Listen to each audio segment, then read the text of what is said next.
Welcome to the second tutorial on Muslim beliefs. We are going to look at the 5 roots of Usul ad-Din and why they are important for Shia Muslims. The 5 roots are central to the Shia Muslims' faith. They are based on the teachings of the Quran, Hadith and early Shia leaders and scholars. Their purpose is to help Shia Muslims focus on the most important aspects of their faith. Tawheed is belief in the oneness of Allah. He is unique and without any equals. Nubuwwah is belief in prophethood. From Adam to Muhammad, messengers have been sent by Allah to deliver his teachings. Adl, also known as Adalat, is the belief that Allah is just and will bring about divine justice.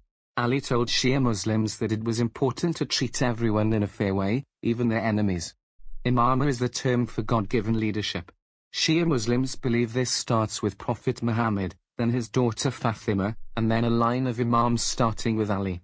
This is known as Al-Bayt, the people of the Prophet's house, who are perfect. Miyad is the belief there will be a day of judgment and resurrection.